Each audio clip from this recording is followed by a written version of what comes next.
বন্ধুসকল আমি গৈ আছো নেশনেল হাইৱে 147 উদয়পুৰ উদয়পুৰলৈ যেটো জাৰ্নি হয় আমি গোটেইটো আপোনালোকক দেখুৱাম গতিকে চাই থাকক মোৰ ভিডিঅটো উদয়পুৰ পোৱালৈকে আপোনালোকক মই ভিডিঅটো দেখুৱাই আছো এতিয়া আমি এখিনিত গুমধান খাবলৈ ৰৈছো তো হাইৱে খুব ধুনীয়া ৰাস্তা মাজে মাজে বনাই আছে ओवरब्रिज बिलाक होৱাৰ কাৰণে বনাই আছে অলপ বাকি আছে एक मकई का कितना हाँ 20 रुपया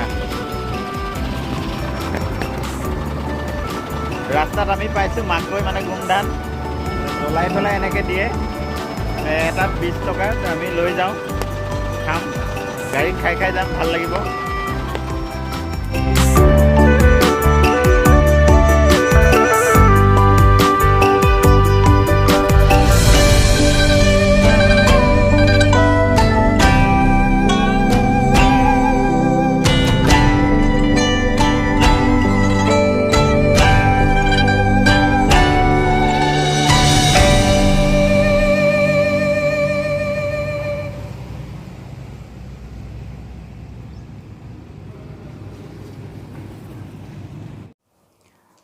আমি উদয়পুৰ পালোহি আৰু উদয়পুৰত এখন হোটেল ললো হাৱাৰ্ড জনসন খুব ধুনীয়া হোটেল খুব ধুনীয়া ৰুম সাফা ৰুম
হোটেলৰ ৰুমত আমি কিছু সময় ৰলো ফ্ৰেছ হলো চাহ কফি খালো তাৰ পিছত একচুয়ালি কি হ'ল আমি বহুত প্ৰায় 5.5 ঘণ্টা আমি জাৰ্নি কৰি আহিছিলো মই নিজে ড্ৰাইভ কৰিছিলো গতিকে যথেষ্ট ভাগৰ লাগিছিল তাৰ পিছত আমি ওলাই আহি আমি লেক ফতেহসাগৰ আমি চাবলৈ আহিলো আমি একচুয়ালি 12টা বজাৰ পাছত পাইছিলো এতিয়া আমি ফুৰিবলৈ ওলাই আহোঁতে আমি 1টা মানে বাজিছিল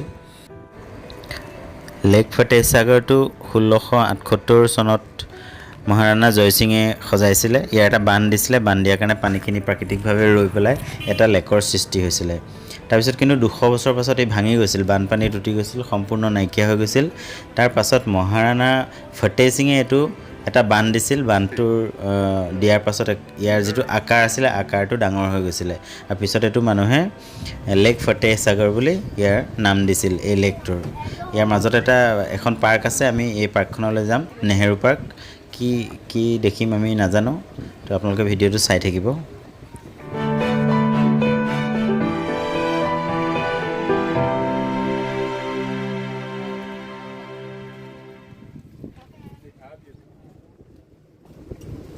এইটো ফতেহসাগৰ লেক। ফতেহসাগৰ লেকৰ মাজত এখন গাৰ্ডেন আছে, নেহেৰু গাৰ্ডেন।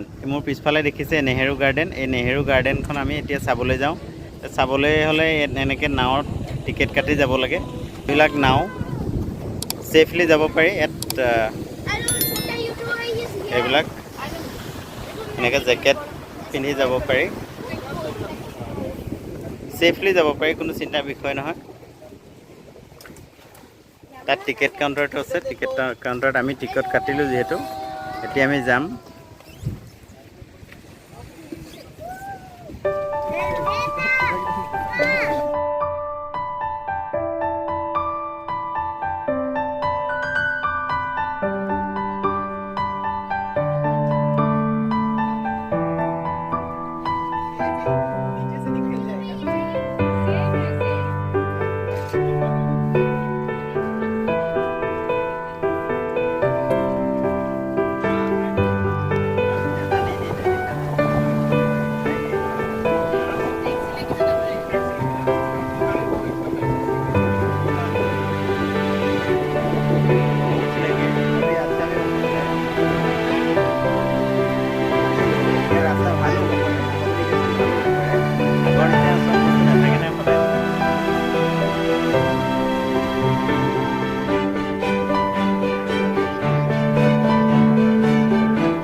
আমি এতিয়া লেক ফতেহ সাগৰৰ মাজত যিটো নেহেৰু পাৰ্ক আছে, এই পাৰ্কখনত আমি আহি পাইছোঁ।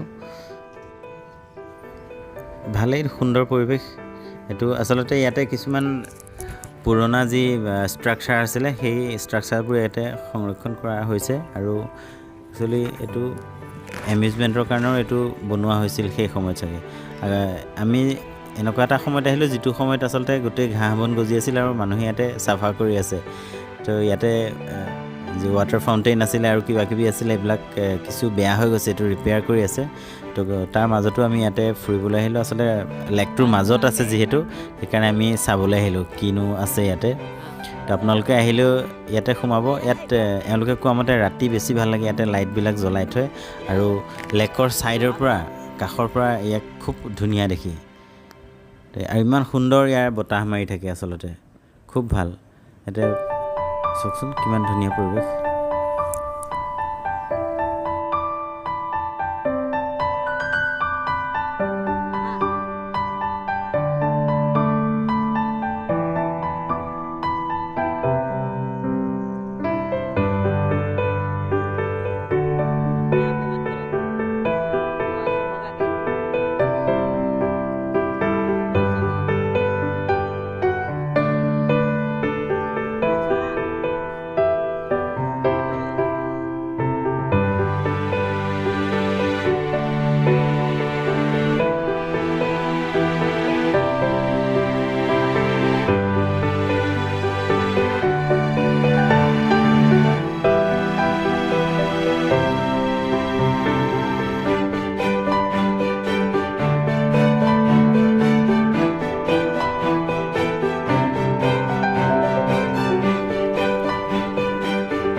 হ্ৰদটোৰ মাজত ইমান ধুনীয়াকৈ সজাইছিলে চাওকচোন তেতিয়া কিমান ধুনীয়া চিন্তা কৰিছিলে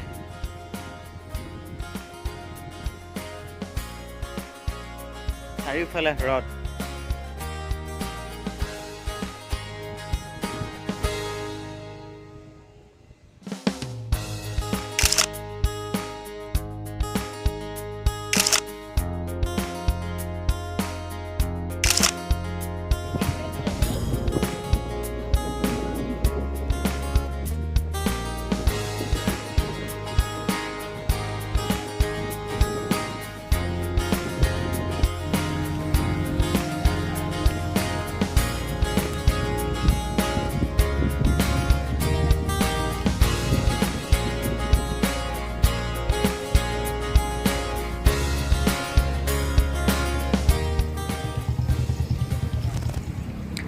লেক ফতেসাগৰ চোৱাৰ পাছত আমি আকৌ হোটেলৰ ৰুমলৈকে ঘূৰি আহিলোঁ হোটেলৰ ৰুমত আমি অকণমান ৰেষ্ট কৰিম আকৌ আৰু 13 নম্বৰ মহলাত এটা ছুইমিং পুল আছিলে ছুইমিং পুলটোত ল'ৰা ছোৱালীয়ে কিছু গা ধোৱাৰ মন ময়ো ধুলোঁ সেই ওপৰৰ পৰা মই দেখুৱাইছোঁ 13 নম্বৰ মহলাৰ পৰা উদয়পুৰৰ দৃশ্য মনোৰম দৃশ্য ভাল লাগে এনেকৈ ফুৰিলে মন চন ভাল লাগে আপোনালোকক ফুৰিব যদি আহে এখন হাৱাৰ্ড জনচন এই হোটেলখনৰ নাম ইয়াত দেখিছেনে উদয়পুৰৰ এই দৃশ্য ৰাতি হেনো বেছি ভাল লাগে ইয়াতে